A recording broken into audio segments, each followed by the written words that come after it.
Welcome to another episode of Home Front. This is episode 2. It's Rome, and I am glad to have you in my home on the home front. And if you missed yesterday's episode, our first episode, let me give you a little rundown on what the show is about, right? So it's a family talk show, and we're going to discuss all of the issues that are affecting us right now in this pandemic and in life in general. And today with us, we have one of our specialists, because you know we only bring in the professionals and the specialists to answer your questions and the questions that I would have to, because I'm a real curious fella. Eh? So let's dive right inside. With us, we have a pediatric emergency specialist with us on board.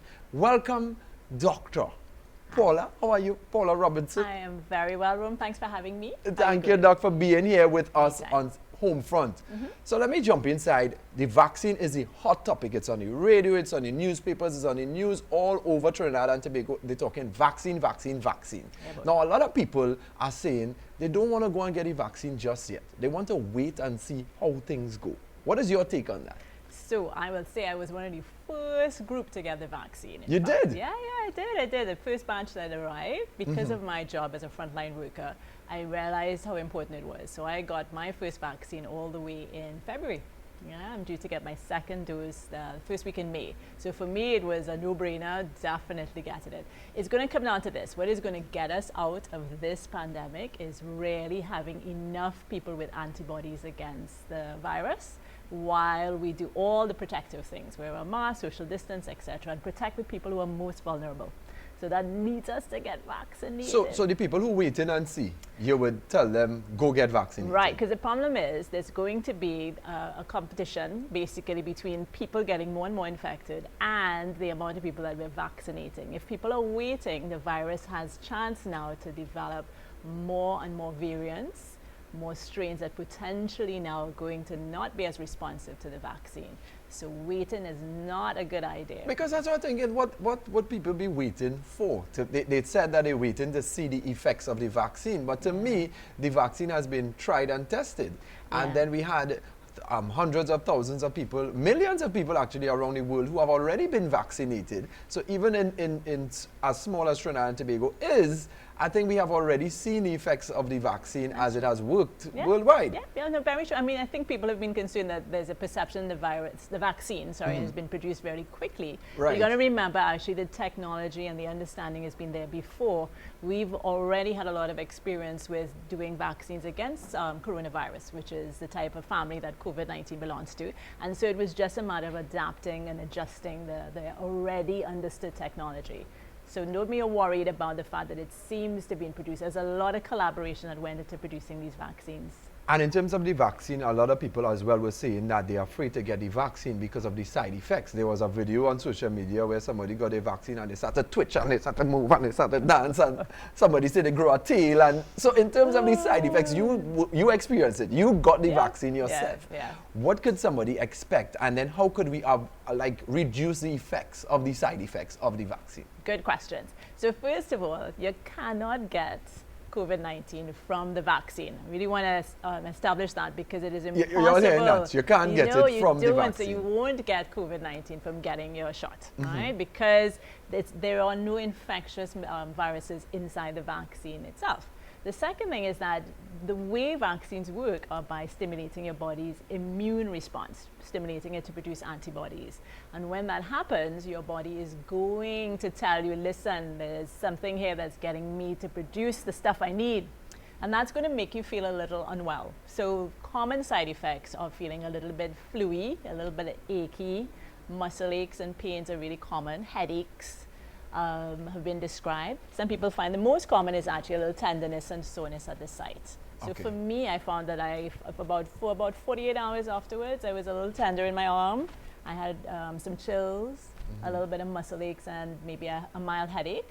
But what generally is described is just take some rest, lots and lots of fluids, things like Panadol, paracetamol work really well.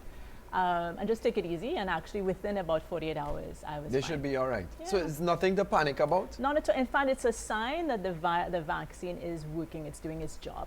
yeah, in your system. That does not mean if you don't get side effects, it's not working for you. It's just that if you are experiencing side effects, it is more a sign that your body is doing the right thing. It's producing the antibodies you need. Okay. So, Yeah. so they could breathe a sigh of relief, and they wouldn't get it twitch. They wouldn't get it. No, They wouldn't grow a definitely, tail. you're not going to get COVID from the vaccine. You're not going to grow a tail. I'm here to tell you, I don't have a tail. I did not do anything. I know. I didn't see you coming with that tail. Exactly, right? I know. I know. It's definitely something that you will get over. Okay. Yeah? I know that you work with kids in terms of pediatrics and in emergency in terms of pediatrics as well. Could we see a vaccine soon for children? $1 million question, Ru. So right now, the main front runners for vaccines essentially are licensed for 16 and over. So that's Pfizer, Moderna, and the AstraZeneca, and even Janssen. Right now, all of those have been doing some studies on younger children. So Pfizer and Moderna have been looking at studies for children 12 and above. And they've just actually released some really interesting data that suggests it's really effective in that age group, with data suggesting it's up to about 100% effective, which is good news.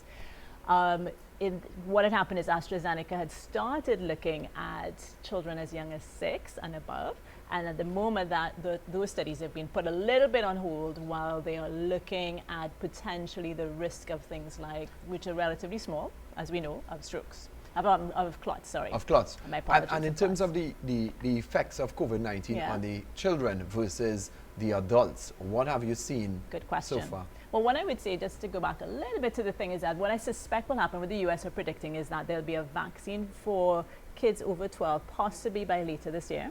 And then this is in the US. So no, but in terms of the response of a kid's immune system to COVID-19, not the vaccine, to the virus, in terms of if a child contracts COVID-19, would they be able to shake it off? Understood. So actually what we know is that in the majority of children, the actual COVID infection is mild. Most kids, in fact, if they have had the opportunity to get the virus, what we have found is that they generally don't seem to be so unwell. There's lots of theories as to why that is, from the point of view that maybe the receptors in the nose where the virus enters isn't so well developed in kids, to the fact that maybe they've been exposed to other coronaviruses before, but for whatever reason, the kids generally tend to not be the sicker ones. And we know it affects our older population and those with comorbidities mainly. There is a small minority of children who can later on develop something called MIS-C, is what it's called for short, multi-system inflammatory response to the virus, which is not an illness in itself. They're not infectious, but it's more that the antibodies that their body has produced has caused an inflammatory response. So that usually happens about 4 to 6 weeks after the COVID. And piggybacking on the children, I know in the young adults too, they said that if you contract the COVID-19 virus, that the symptoms are mild a lot of the time. So then if I am a young, fit, healthy person and the symptoms are going to be mild, then why should I even bother to take the vaccine? It comes down to this. First of all, we are part of a wider community, and what we need to do is remember that all of us have elderly relatives, people that we want to shield and protect.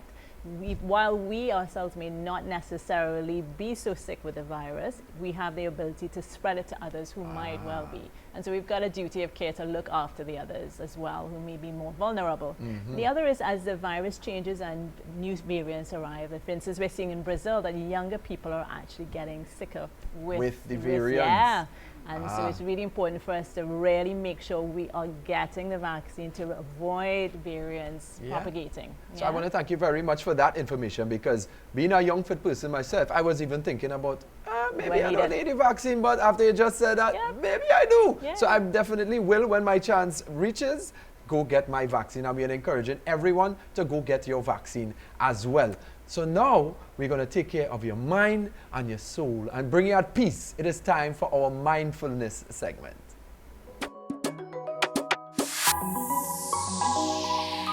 Welcome to this Mindful Minute. Today we're going to practice mindful breathing. So if you're comfortable, just closing your eyes, and I want you to just notice what it feels like to breathe. Noticing the air as it comes in and out through your nostrils. Following the air as it goes in through your lungs.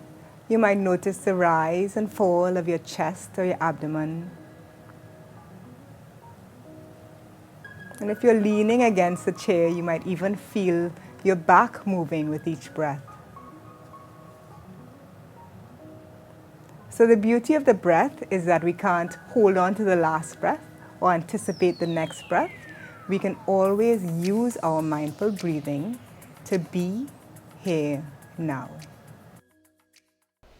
I always love that mindfulness segment because it brings me down.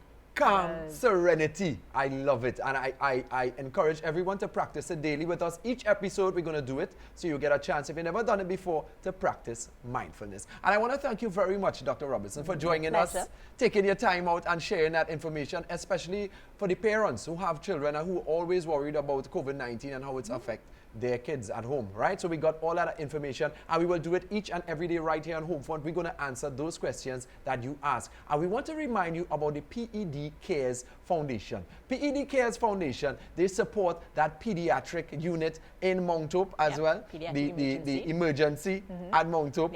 And we're going to encourage you to donate to the PED CARES Foundation because they partner with schools, with organizations, locally and internationally. They train doctors, they train nurses, they train the pediatrics as well.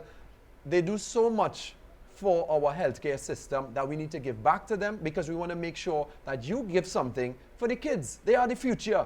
So a little goes a long way. So thank you very much to the PED CARES Foundation. And I know thank you for donating to the PED CARES Foundation. Right now though, I need you to pick up your phone. You know you like to take selfie pictures? Well, you're going to do a selfie video for me asking a question. Any question that you may have that you want us to ask here on the Homefront, give us a selfie video, submit it to the email address that's on your screen right now, and we are going to get a specialist to answer all of your questions. So catch you guys tomorrow, same time, same place on the Homefront. It's Rome! Enjoy your day.